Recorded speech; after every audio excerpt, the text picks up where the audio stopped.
You're listening to Prosper in the Kingdom, the podcast where faith meets practical strategies to help you become healthy, wealthy, and wise.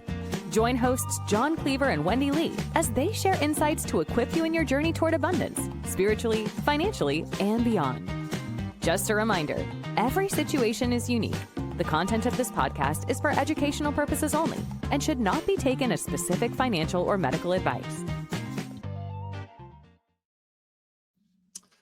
Good morning, everybody, and welcome back to Prosper in the Kingdom. Wendy Lee, how are you today? I'm doing great. Happy to be here. Happy Tuesday. Nice as well. So, man, what an awesome weekend. Just to toot our own little horn a little bit, everybody. We had our first church-based financial planning session. Really more of an education, not a planning session, but it went very, very well. We had over 85 people in attendance. And it was just awesome because that's really what Prosper in the Kingdom is all about, is getting that message out there. So if you're interested in doing a live event at your church, let us know, reach out to us, and we'll definitely get something set up either live or via Zoom for your folks. But yeah, it went very, very well. So I was super excited about that. And so were the people that attended. So now what we're talking about today, we're actually on week 10 of our journey on the blueprint for health, wealth, and wisdom from God's perspective. And today we're talking about what the Bible says about retirement, right? And longevity. You know, you look at the worldly view and it's work hard, retire early, coast into the sunset, right? But is that biblical? I don't know. What do you think, Wendy? Well, I think we should never be idle. I think there's seasons in life. And at the time that we're not out there doing the grind day to day, there's still, a season to serve and to. I don't think we're ever designed to stop. My grandmother always said that too. You made me kind of chuckle when you said that about idle hands. She'd always say, "Idle hands are the devil's work, John. Get outside." So, she goes, "Don't be that kid." But no, it's Psalm 92:14 says they will still bear fruit in old age. They will stay fresh and green. So, retirement, the definition has really changed, I think, over the generations, as well as, people as an individually, their perspective on retirement. Retirement is not about withdrawal. It's about redirection, right? Your calling in the kingdom, which is what we're talking about here at Prosper in the Kingdom, doesn't have an expiration date, right? There is no, okay, you're 65, so you're expired, right? Just move on down the road. So today we're going to be talking about what the Bible says about long-term planning, purpose, and, as you just said, Wendy, about later seasons and how to prepare practically and spiritually for those years ahead. So we're going to really kind of dive into that. So I don't know if you want to kick us off, Wendy, on kind of what we're talking about as far as the retirement season. So take it away. Yeah. Well, I mean, I kind of said a little bit of it, but yeah, retirement is a season. It's a season in life, and retirement obviously is a term that probably wasn't around in Bible days. But we have our elders, the older age, all of that. But it's not like a checkout. I think sometimes we have this mindset that we're gonna work, we're gonna stack all this cash, which everyone says they're gonna do, but most people don't, and then we're just gonna like you said, check out, kind of ride it off into the sunset. But it's really about shifting your energy, right? It's about you get to focus on different things. In our working years, we're focusing on raising the kids, taking care of the family, paying off a house or whatever that is in that season. But then, if I think about my ideal retirement, I'll probably never stop working. I love what I do, and I don't really go grind for, 8 hours a day and something I don't love.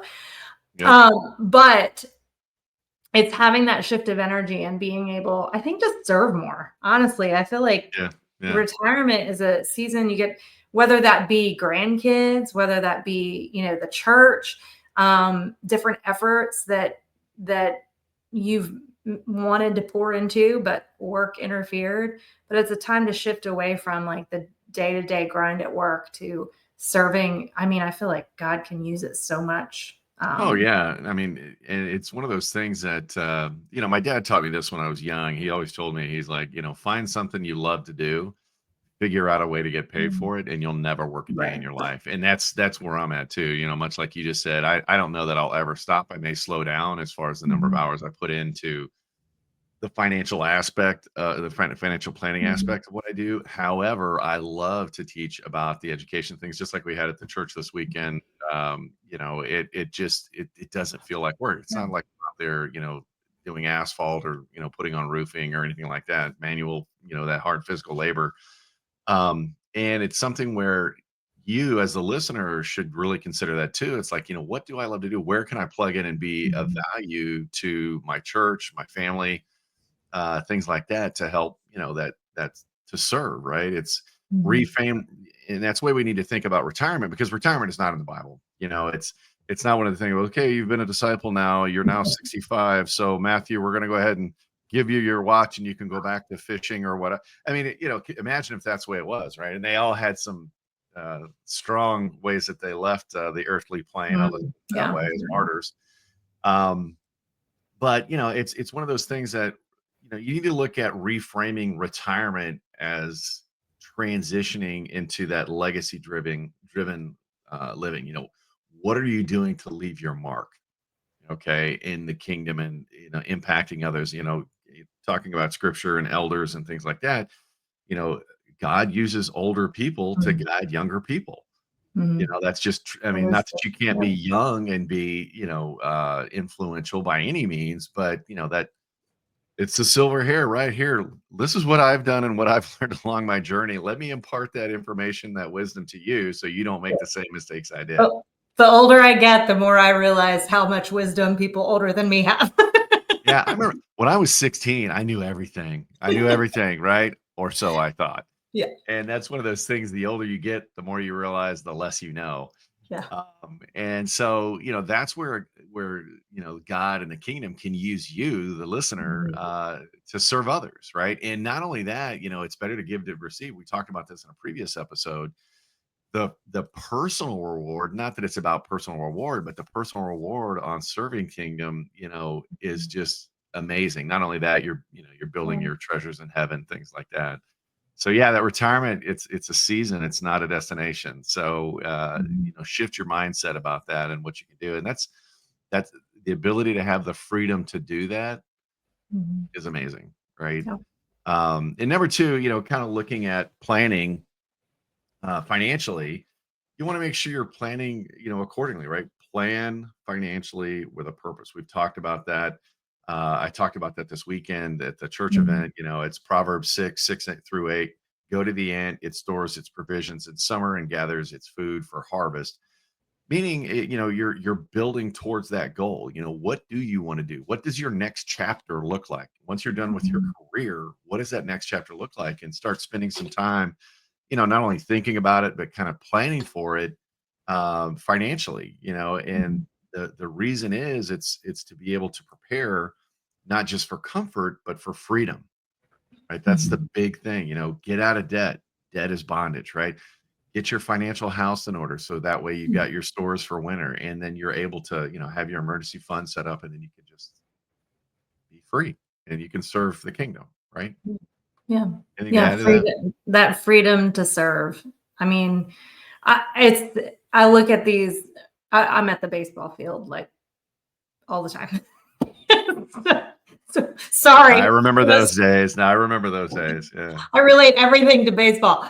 But I sit at those baseball fields and I see it's so cool seeing all the grandparents, there cheering on their grandkids.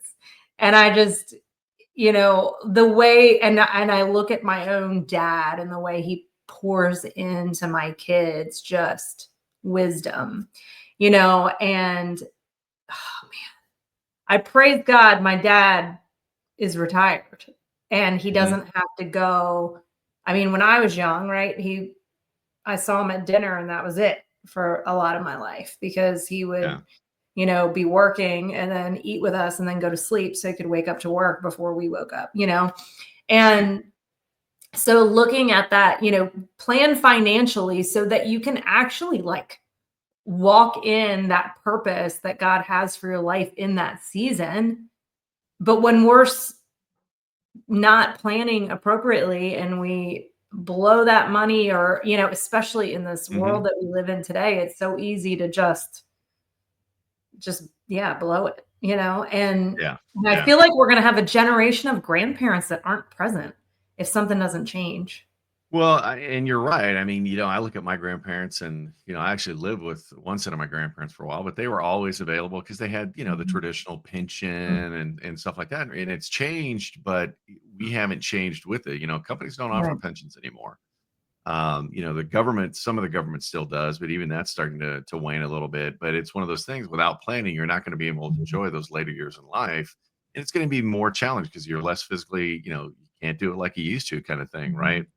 But, looking at what do you want to do? And I want to stress this. I mean, retirement from a biblical point of view is not about leisure, right? It's not about leisure. Now, don't get me wrong. There's time to play golf. There's time to do things. You can have some leisure in there, but that's not the goal. Really what it is, it's about living without that financial bondage, right? Having your debts paid off, having all those financial monkeys, so to speak, off your back, so you can have the freedom to enjoy the life, but still spend that time, staying productive, because that's, that's going to keep your mind fresh, right? Staying productive, staying involved, staying plugged into younger people, helping them out. That's going to keep you youthful. So there's, again, some big personal rewards in that, but that's the objective of preparing financially with a purpose, right? Yeah. So in order to do that, what else do we have to do? Well, I was going to say that leads right into, right, like taking care of your health for that long term. We actually heard a guy say the other day, if I knew how long I was going to live, I would have taken better care of myself. Yeah. You remember hearing that? Yeah, I did. And I was like, man, like you don't get a do-over. Like and I thought about that. I mean, I'll tell you, I struggle sometimes with my own eating habits. I mean, I do. Sometimes I'm like, man, which it's hard today's day and age. Real that was like, don't eat chicken that was chilled something, I don't know, because it has chlorine in it. I'm like, oh my gosh, I'm just gonna fast for the rest of my life. I know, just give me supplements and not even water. It's like, okay, what kind of water do you have, right? But that activity, like that's one thing I'm focusing on. Is, it's like I feel like there's only so much I can do with the food. I'm getting overwhelmed with all the do's and don'ts. So I'm going to do my best, but really being active. I mean, you guys, muscle solves a lot of problems, and building that muscle as it is your metabolism source. It is what is going to protect your body against some, like, I don't think, which we're not going to go into a science lesson, but your muscle does so much to even help your blood, right? Like, and the junk that might come into your body, your muscle can actually help clear that out. But anyway, so it's important to be strong and to think about our physical health, right? Deuteronomy, Moses, he was 120 years old when he died. And the Bible says, yet his eyes were not weak, nor his strength gone. Good health is going to help us run the race longer, right? And I think I talked about this last week, but I watched a lady 100 years old doing planks, and just like your muscle also helps your cognitive health too. They're starting to see in studies a direct correlation being physically fit and having your mind. And think about taking this. Go ahead. No, I was just to say your muscles. I mean, that's another organ system in your body. I mean, it's not just so I can lift stuff and walk and things like that. It actually does a lot more, which, it sounds like you're leading into, and because of that, it helps a lot of other systems in your body have longevity. Yeah. Right. Yeah. It's our longevity superpower. Yeah. And it also helps you get through, with less pain later in life and things like that. But that's why it's, just like financial resources that God has given you. And, it's also the physical resources, which is your body that you're inhabiting, right? and making sure you take care of it and things like that. But creating that long-term rhythm that supports, health. And it doesn't have to be, you don't have to be Arnold Schwarzenegger by any means, Right. but something that's moving your body, creating that strength, flexibility, and that mental clarity you were talking about, is really going to help you go longer. And a lot of people, well, Moses, 120 people don't live that long anymore. Well, the question, ask why, number one. Two, it's not that they don't live that long. It's not quite as long. My grandmother, for example, passed away at 103. Mhm. That's only 17 years younger. I mean, yeah, the 17 years is Yep. 17 years, but still, it's not like, we're passing away at 70 now. But some people do, some people younger, whatever, because of accidents or whatnot. But again, you have to ask yourself, what am I doing to keep my body in shape so I can Mhm. enjoy my later years when I am free of financial bondage? And that's a big part of it. Mhm. The worst thing would be able to do the financial part, get there, and then you just can't Right. physically do it anymore. I mean, we Yeah. had a family in for graduation. My daughter graduated from University of Tennessee, Chattanooga. Congratulations! Show her a little love. I'll put her Instagram on in the link. But it's one of those things that we had some family that were there and no big deal. Some family, couldn't go to certain events because they just couldn't get around and things like that. The older old family members, but it's something that you want to take care of it. I mean, it's the one Mhm. body you're given, and just making sure you're eating right and doing what you can. Like you said, sometimes it feels a little overwhelming with everything that's going on now. I think there's a big great awakening. But baby steps, just point yourself in the right direction and keep going that way, right? One step at a time. It doesn't have Mhm. to be solve everything overnight. So don't get frustrated with it. But again, that's going to lead into that. What's next? What's that next chapter? Going back to what I said earlier about leaving your mark, leaving that legacy that outlives you, right? That should be the Mhm. objective. Proverbs 13:22, a good person leaves an inheritance for their children's children. I taught on that this weekend. And it's one of those things that some people I've talked to in the financial side, well, I had to figure it out so my kids can too. It's like, wow, and your father in heaven wants you to succeed, right? So you want to make sure that you impart not just a chunk of money to your family. That's not what a true legacy is. It's more than money. It's about your faith, right? The wisdom that you've learned along the way. And that includes financial wisdom. You should be teaching Mhm. your children this as early as kindergarten. You should be teaching them about money. Parting, if you give them an allowance, showing them what tithing is, saving is, and stuff like that. And that's how you're going to make that financial impact, right? Mhm. Yeah. Yeah.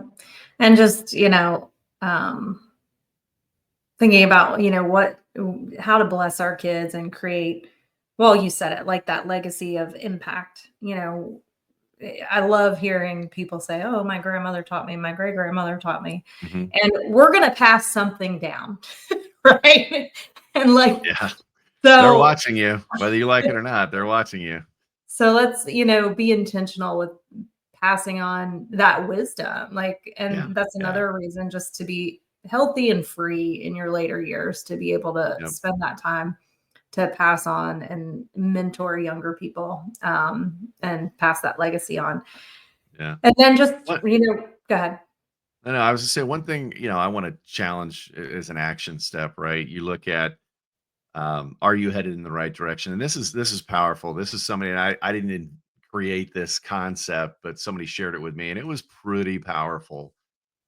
Is to take a few minutes, and for the listeners out there, take a few minutes tonight or tomorrow morning over coffee and write down what you want your eulogy to be when you pass away, Mhm. right? And be truthful. What do you want? What do you want people to say about your giving, your attitude, your demeanor, how you were with people? And then ask yourself, is that who I am?